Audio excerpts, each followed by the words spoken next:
Kung ang broodcock mo ay nagkasakit at payat, huwag mo muna itong gamitin for breeding mga boss.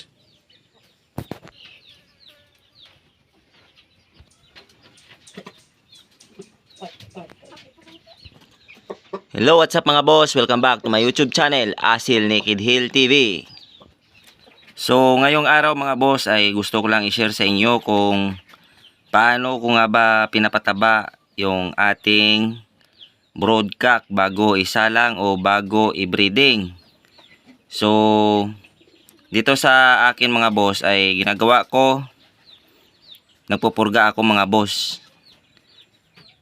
Pinupurga ko muna siya, binibigyan ko ng mga supplements na kailangan niya, kagaya ng B-complex, multivitamins, calcium, at nagsusupplement din ako sa kanyang tubig kagaya ng Vitamin Pro, ang Breeder Aid, tapos Egg 1000 para sa ating brood hen.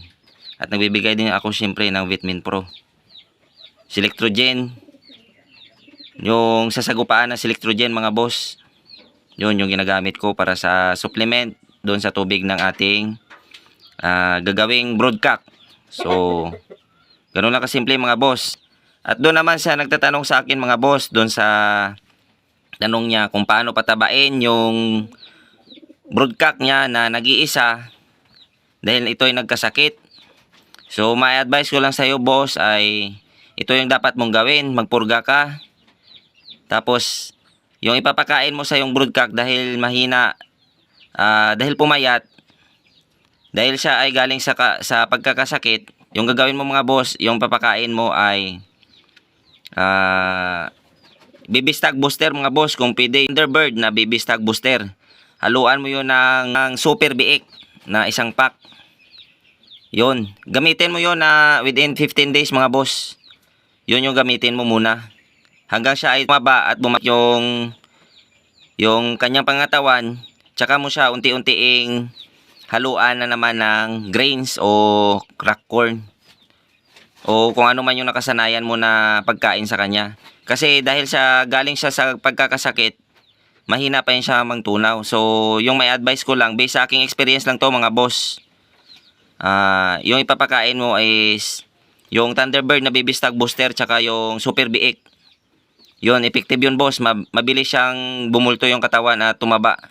Pag bumalik na yung kanyang pangatawan, tsaka muna siya ulit purgahin, tsaka